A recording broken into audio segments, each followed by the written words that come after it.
क्षार या बेस। क्या होता है? जितना भी अम्ल पढ़ा उसका उल्टा काम है, ठीक है, अम्ल का विपरीत क्षार, बेस इसको कहते हैं।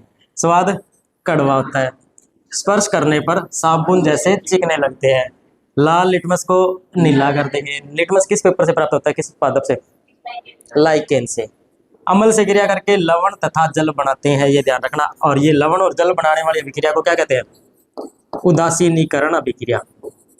आगे आएगी लवण तथा जल, यानी कि अम्ल और क्षार दोनों आपस में अभिक्रिया करेंगे, तीसरी कोई चीज नहीं है, और लवण और जल बनाएंगे, उस अभिक्रिया को कहते हैं उदासीनीकरण। क्षारीय विलयन विद्युत के सुचालक होते हैं। क्षारीय और अम्लीय दोनों ही विद्युत के क्या होते हैं? सुचालक। चाहे अम्लीय विलयन बना रहे हो, क्षारीय बना रहे हो तो भी।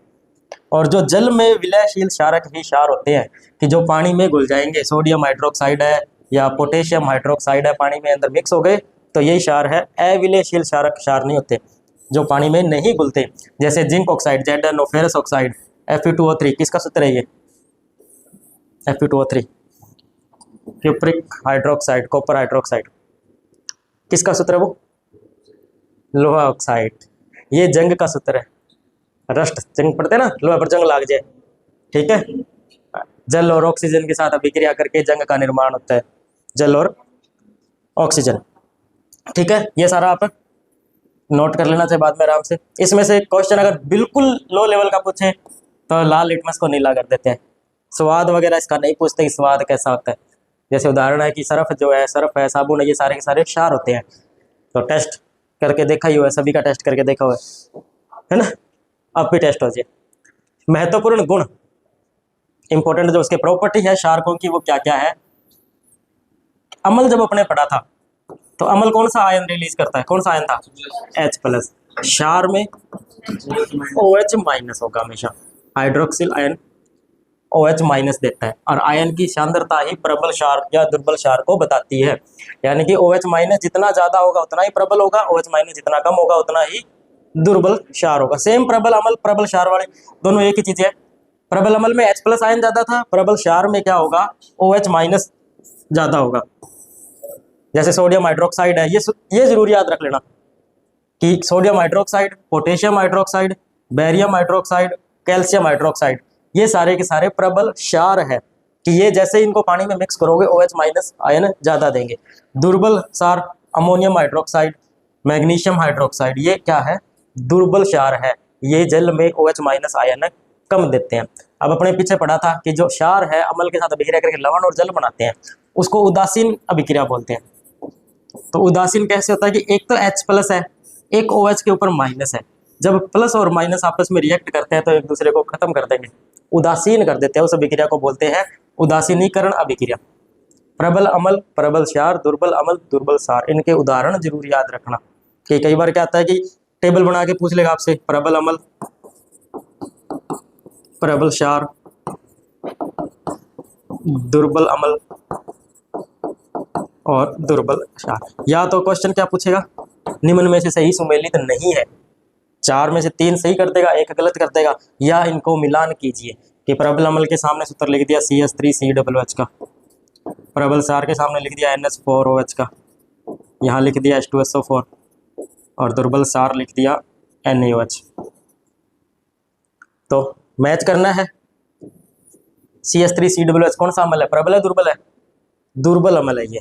तो इसका ऑप्शन ये हो जाएगा, प्रबल अम्ल में H2SO4 आ जाएगा, प्रबल क्षार जो है NaOH है, और दुर्बल क्षार NH4। क्वेश्चन इसी टाइप के आएंगे ज्यादा। तो मैच करने वाले या सही सुमेलित नहीं है। नहीं शब्द का जरूर ध्यान रखना, पेपर में सबसे ज्यादा खराब यही करता है कि नहीं देखते नहीं और फिर उत्तर हो जाता है गलत जल्दबाजी में, ठीक है। प्रबल अम्ल और प्रबल क्षार कंपैरिजन करके पढ़ेंगे सारा। अब है क्षार की धातुओं के साथ अभिक्रिया। अम्ल की पड़ी थी ना धातुओं के साथ, कौन सी गैस निकलती थी? Hydrogen gas. तो यहाँ सभी धातुएं क्षार के साथ अभिक्रिया नहीं करती, एक तो केवल कुछ धातुएं जैसे कि एल्यूमिनियम है, जिंक है, ये सारी की सारी क्षार के साथ अभिक्रिया करती है। वही सेम प्रोसेस हाइड्रोजन गैस बनाती है। सारी धातुएं नहीं करेंगी। एल्यूमिनियम, जिंक, जैसे सोडियम हाइड्रोक्साइड के जिंक के साथ अभिक्रिया कराई तो क्या बनाया? सोडियम जिंकेट बनाया, इसको बोलते हैं सोडियम जिंकेट। और हाइड्रोजन गैस, मेन ध्यान यही रखना है गैस का। ये नहीं पूछेगा क्या प्रोडक्ट बना, सीधा क्वेश्चन आएगा कि जो क्षार है वो धातुओं के साथ अभिक्रिया करके कौन सी गैस मुक्त करती है? Hydrogen gas. और यहाँ पे एल्यूमिनियम की, तो सोडियम एल्यूमिनेट बन गया और वापस गैस वही हाइड्रोजन गैस बन गई। ठीक है, तो अम्ल हो चाहे क्षार हो, धातु के साथ अभिक्रिया करके क्या बनाएगा, हाइड्रोजन गैस मुक्त करेगा। गुण याद रखने हैं इसके। ये अभिक्रिया आ गई उदासीनीकरण। अम्ल क्षार परस्पर अभिक्रिया इंपॉर्टेंट है कि क्षार प्लस अम्ल क्या बनाएगा, लवण और जल। ये अभिक्रिया जो अपने साधारण नमक यूज करते हैं ना NaCl घरों में, सोडियम हाइड्रोक्साइड क्षार हो गया, HCl अम्ल हो गया, NaCl प्लस H2O बन गया। यहाँ क्षार का धनायन है Na प्लस, अम्ल का ऋणायन Cl माइनस, आपस में जुड़ेंगे, यानी कि एक पॉजिटिव जुड़ रहा है एक नेगेटिव जुड़ रहा है, तो उस वजह से उसको उदासीनीकरण अभिक्रिया कहते हैं। अब ये Na के ऊपर प्लस ही क्यों आया, साइंस वाले बताएंगे। सोडियम के ऊपर प्लस क्यों आया और क्लोरीन के ऊपर माइनस क्यों आया, इसको प्लस कर देते या कर सकते थे ना। सोडियम की संयोजकता, यानी कि सोडियम जो अपना आता है 11 नंबर पे आता है, तो ये एक इलेक्ट्रॉन निकाल देता है। निकालता किस लिए है, स्थायी इलेक्ट्रॉनिक विन्यास बनाने के लिए, उस वजह से एक इलेक्ट्रॉन निकाल देगा। इलेक्ट्रॉन पे कौन सा आवेश होता है, माइनस होता है। अगर ये इलेक्ट्रॉन बाहर जाएगा तो जिस चीज से बाहर निकल रहा है उस पर धनावेश आ जाएगा, पॉजिटिव चार्ज आ जाएगा। और क्लोरीन होता है 17 नंबर पे, इसको एक इलेक्ट्रॉन चाहिए, 17 इलेक्ट्रॉन तो उसके पास है तो उदासीन है, एक और आ गया एक्स्ट्रा तो एक इलेक्ट्रॉन बढ़ गया तो उस पर क्या आ जाएगा, ऋणावेश आ जाएगा। ये सारे के सारे क्या जाते हैं कि जो 18वां बॉक्स है उसकी विन्यास प्राप्त करना चाहते हैं, स्थायी इलेक्ट्रॉनिक विन्यास बोलते हैं इसको ऑक्टेन रूल्स में। तब ये प्लस माइनस, कोई +1 है +2 है -1 है -2, अलग अलग संयोजकता उनकी होती है। ठीक है, उदासीनीकरण अभिक्रिया याद रखना, क्या बनाते हैं, लवण बनाते हैं। क्षार के साथ अम्लीय ऑक्साइड की अभिक्रिया, अम्लीय ऑक्साइड कैल्शियम हाइड्रोक्साइड प्लस में CO2 क्या बन रहा है, कैल्शियम कार्बोनेट बन रहा है और H2O रिलीज होगा। कैल्शियम हाइड्रोक्साइड जो एक क्षार है, कार्बन डाइऑक्साइड के साथ अभिक्रिया करके क्या बना रहा है, लवण और जल का निर्माण कर रहा है। ठीक है, चूंकि क्षार अम्ल के बीच होने वाली अभिक्रिया के समान है, अतः यह कहा जा सकता है कि अम्लीय ऑक्साइड अम्लीय प्रकृति के होते हैं। अम्लीय ऑक्साइड CO2 ये क्षार है, आपस में अभिक्रिया करके क्या बना रहा है, ये कैल्शियम कार्बोनेट बना रहा है। ये पढ़ा था ना अपने कैल्शियम कार्बोनेट, क्या होता है कैल्शियम कार्बोनेट, अम्ल में पढ़ा था CaCO3। कैल्शियम कार्बोनेट क्या होता है, संगमरमर। संगमरमर इसका एक रूप है, चूना पत्थर है, संगमरमर है, चौक है, वो अपने यूज करते हैं कैल्शियम कार्बोनेट। ये रहा अम्ल तथा क्षार। अभी बताया था आपको कि अम्ल तथा क्षार के जो जलीय विलयन है विद्युत के सुचालक होते हैं, लेकिन ग्लूकोज है या अल्कोहल है विलयन विद्युत का चालन नहीं करते। ग्लूकोज और अल्कोहल, कारण क्या है कि विलयन में मुक्त आयनों की अनुपस्थिति के कारण मुक्त आयन नहीं होते। अल्कोहल का फॉर्मूला क्या होता है, C2H5OH। इसको अपने, इसमें मुक्त आयन नहीं है, कोई भी फ्री आयन, ना तो धनावेश ना ऋणावेश। ग्लूकोज का C6H12O6, ये ग्लूकोज, इसमें मुक्त आयन नहीं है, तो इसलिए विद्युत का चालन तभी होगा जब किसी भी पदार्थ के पास मुक्त अवस्था में आवेश होगा। ठीक है, ऋणावेश इलेक्ट्रॉन, वैसे तो मेनली जो विद्युत होता है वो इलेक्ट्रॉनों की वजह से प्रभावित होता है, बट मुक्त आवेश है तो विद्युत का चालन कर सकते हैं, चाहे OH- है और अम्लों में H+ होता है। तो अम्ल और क्षार दोनों विद्युत के सुचालक है, लेकिन अल्कोहल और ग्लूकोज नहीं है। क्यों नहीं है, क्योंकि ये मुक्त आयन नहीं है। अब क्वेश्चन कई बार आता है ना आजकल, कथन और कारण वाला, कथन और कारण वाले क्वेश्चन आजकल चल रहे हैं ट्रेंडिंग में बहुत ज़्यादा। कथन लिख दिया, उसके बाद निष्कर्ष या कारण लिख दिया। कथन लिख दिया कि ग्लूकोज और अल्कोहल विद्युत का चालन नहीं करते, कारण लिख देंगे क्योंकि इसमें मुक्त आयनों की अनुपस्थिति होती है। कथन सही है, कारण गलत है, कथन गलत है, कारण सही है, दोनों सही है या दोनों गलत है, इस तरह के क्वेश्चन। तो उसके लिए आपको पूरा डीप में पढ़ना पड़ता है, ये पूरा ध्यान रखना है कि क्यों अनुपस्थित है और क्या कारण है कि ये विलयन जो है ग्लूकोज है या अल्कोहल है करंट फ्लो करते हैं या नहीं करते। अब है प्रमुख क्षारों के उपयोग, ये जरूर याद रखना, और याद रखने के साथ इनका सूत्र भी। कैल्शियम हाइड्रोक्साइड CaOH की ट्वाइस, चूने का पानी या बुझा हुआ चूना, एक बुझा हुआ चूना एक बिना बुझा चूना आता है, CaO बिना बुझा चूना, दोनों में बहुत कंफ्यूजन होती है। कैल्शियम ऑक्साइड ये बिना बुझा चूना, सूत्र पूछ लेते हैं, बिना बुझा चूना का सूत्र है CaO, और बुझा हुआ चूना कैल्शियम हाइड्रोक्साइड। ये क्विक लाइम है, वो स्लैक लाइम है। इंग्लिश में तो कौन कोई क्विक लाइम और स्लैक लाइम। ब्लीचिंग पाउडर बनाने में CaOCl2 इसका उपयोग भी आएगा आगे। ब्लीचिंग पाउडर ठीक है। विरंजक चूर्ण, विरंजक चूर्ण सुना है ना नाम, ये सूत्र पूछते हैं बहुत बार। विरंजक चूर्ण का रासायनिक सूत्र है CaOCl2। बनाने में भी कैल्शियम हाइड्रोक्साइड का उपयोग होता है। पुताई करने में कैल्शियम हाइड्रोक्साइड, पुट्टी वगैरह दीवारों पर करा, व्हाइटनिंग वगैरह, उसमें अमल के जलन पर मरहम पट्टी हेतु उपयोगी है। कि अमल का जलन यानी कि तेजाब वगैरह या कोई चींटी वगैरह डंक मारते हो तो उस पर भी कैल्शियम हाइड्रोक्साइड आप लगा सकते हो, क्योंकि अमल को निष्प्रभावी या उसके प्रभाव को खत्म कौन करेगा? क्षार खत्म करेगा। तो ये क्या है? एक क्षार है। दूसरा सोडियम हाइड्रोक्साइड NaOH, जिसे कास्टिक सोडा भी कहते हैं। pH मान लगभग 14 होता है, ये याद रखना। सबसे ज्यादा क्षार, प्रबल क्षार है। pH मान के अकॉर्डिंग ही अपने बताते हैं कि कौन सा प्रबल है, कौन सा 7 से कम, 1 से लेकर 7 तक, और यहाँ लास्ट होता है 14 तक।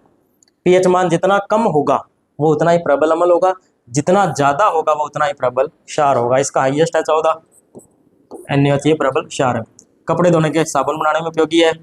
साबुन व कागज उद्योग में विरंजक के रूप में, वसा व तेलों के निर्माण में, और बॉक्साइड एस्क के धातु क्रम में, और पेट्रोलियम के शोधन में। यानी कि बॉक्साइड को शुद्ध करना है, और पेट्रोलियम के अंदर डीजल भी आता है, पेट्रोल भी आता है, LPG और गैसेस वगैरह सारी आती है। अपने मिट्टी का तेल केरोसिन यूज करते हैं, वो भी पेट्रोलियम पदार्थ ही है सारा का सारा, उनको अलग अलग किया जाता है, और लास्ट में डीजल, पेट्रोल, मिट्टी का तेल मिलता है आपको। कास्टिक सोडा का सूत्र याद रखना, क्या होता है? NaOH, sodium hydroxide, caustic soda का फॉर्मूला आपका। पोटेशियम हाइड्रोक्साइड, इसे कास्टिक पोटाश भी कहते हैं, नहाने का साबुन बनाने में उपयोगी है। जो नहाते हो ना, साबुन लगाते हो, कास्टिक पोटाश, ज़्यादा यूज नहीं करनी चाहिए साबुन, बाकी अलग अलग कंपनियां देती है ना। मैग्नीशियम हाइड्रोक्साइड MgOH की twice. Milk of magnesia important है। पेट की अम्लीयता, दवाई आती है ना गुलाबी रंग की, डॉक्टर देता है पेट में तेजाब बन जाओ, गुलाबी रंग की शीशी दे दे, उसमें यही होता है magnesium hydroxide, milk of magnesia बोलते हैं। MgOH की ट्वाइस। HCl जब पेट में बढ़ेगा तो उसको खत्म कौन करेगा? दूध या मैग्नीशियम भी बोलते हैं इसको, मिल्क ऑफ मैग्नीशिया भी बोलते हैं। दूध या मैग्नीशियम भी यही है, मिल्क ऑफ मैग्नीशिया।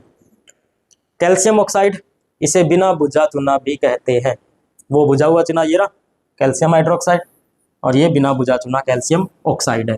इसी के निर्माण में उपयोगी है, रंगाई पुताई में यूज होता है, और लोहे के निष्कर्षण में, लोहे को साफ सफाई करने में भी इसका उपयोग किया जाता है। किसका? कैल्शियम ऑक्साइड का। ठीक है, कौन कौन से क्षार पढ़े अपने? पहला एक तो कैल्शियम हाइड्रोक्साइड पढ़ा, फिर NaOH पढ़ा, KOH पढ़ा, और MgOH की ट्वाइस, और लास्ट में कैल्शियम ऑक्साइड। ठीक है, ये आपको इनके सूत्र याद रखना है। कैल्शियम हाइड्रोक्साइड क्या होता है? बिना बुझा चूना। NaOH caustic soda, caustic potash, sorry हाँ बुझा हुआ चूना, ये बिना बुझा तो कैल्शियम ऑक्साइड है ये। ठीक है, और MgOH की ट्वाइस, मिल्क ऑफ मैग्नीशिया, पेट की अम्लीयता, तेजाब बन जाए तो डॉक्टर दवाई दे अपन। ठीक है, मिल्क ऑफ मैग्नीशिया देता है। अब है लवण, सॉल्ट। कौन सी अभिक्रिया से लवण बनता है? कौन सी अभिक्रिया? क्षार और अम्ल आपस में अभिक्रिया करके लवण बनाते हैं। उस अभिक्रिया को अपने नाम दिया था उदासीनीकरण। ठीक है, क्षार का धनायन मिलकर उदासीनीकरण अभिक्रिया। प्रबल अम्ल तथा प्रबल क्षार के लवण उदासीन होते हैं, यानी कि एक तरफ प्रबल अम्ल रखा और एक तरफ आपने रखा प्रबल क्षार, तो दोनों का जो सॉल्यूशन होगा वो क्या होगा? उदासीन होगा। यानी कि उसका pH कितना होता है? 7 होता है। जैसे NaCl है, ये एक उदासीन पदार्थ है, क्योंकि NaOH भी प्रबल है, HCl भी प्रबल है, तो भी उदासीन हो जाएगा 7। प्रबल अम्ल तथा दुर्बल क्षार का pH 7 से कम। अब एक चीज स्ट्रॉन्ग है, एक चीज वीक है, मतलब प्रबल है अम्ल और क्षार क्या है? दुर्बल है। तो ज्यादा ताकतवर कौन है? प्रबल वाला होगा।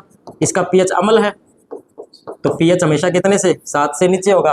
तो दोनों की रिएक्शन से जो उत्पाद बनेगा उसका pH भी क्या होगा? 7 से कम होगा। कैसी प्रकृति होगी फिर? अम्लीय प्रकृति होगी उसकी। दुर्बल अम्ल ले लिया, प्रबल क्षार। अब स्ट्रॉन्ग कौन है? क्षार स्ट्रॉन्ग है, तो pH कितना होगा? 7 से ज्यादा अधिक। लवण का जलीय विलयन विद्युत का सुचालक होता है। लवण का यानी कि अपने ये NaCl घरा के अंदर नमक मिला के पानी सॉल्यूशन बनावागा तो अंदर करंट फ्लो आसानी से हो जाएगा, विद्युत द्वारा। अशुद्ध जल या शुद्ध जल होता है, उसमें विद्युत का चालन नहीं होता। एक है लवणों के गलनांक और क्वथनांक उच्च होते हैं, अतः वाष्पीकरण द्वारा नमक प्राप्त किया जा सकता है। 2 शब्द आए हैं, एक तो है गलनांक, एक है क्वंथनाक। क्या होते हैं, शायद आपको बताया था पहले भी ना, क्या होते हैं? हाँ जशन बता, क्या होते हैं? गलनांक मेल्टिंग पॉइंट, क्वंथनाक बॉइलिंग पॉइंट। मेल्ट होना, गलना, कोई चीज़ पिघल जाएगी, और बॉयल होना, उबलना, कोई चीज़ उबलने शुरू हो जाएगी, उसको क्या बोलते हैं? क्वंथनाक। वह तापमान जिस पर कोई चीज़ उबलने लग जाए क्वंथनाक है, और जिस पे गलने लग जाए वो गलनांक है। ठीक है, पानी का क्वंथनाक कितना होता है? 373 केल्विन या फिर 100 डिग्री सेंटीग्रेड, यानी कि 100 डिग्री पे पानी उबलता है। अपने बर्तन वगैरह में पानी गर्म करते हैं तो हाथ तो गर्म नहीं, उबलता नहीं है वो, जैसे जैसे टेम्परेचर 100 के अराउंड जाता है तब वो उबलने लग जाता है, तब उसका क्या है? वाष्पीकरण होना शुरू हो जाता है। ठीक है, तो लवणों के गलना का पानी नमक घोल के मिक्स कर लो, फिर वापस गर्म करोगा, उबालोगा बार बार, वाष्पीकरण जैसे ही होगा तो नमक आपको वापस प्राप्त हो जाएगा। ठीक है, तो वाष्पीकरण से आप वापस नमक प्राप्त कर सकते हो।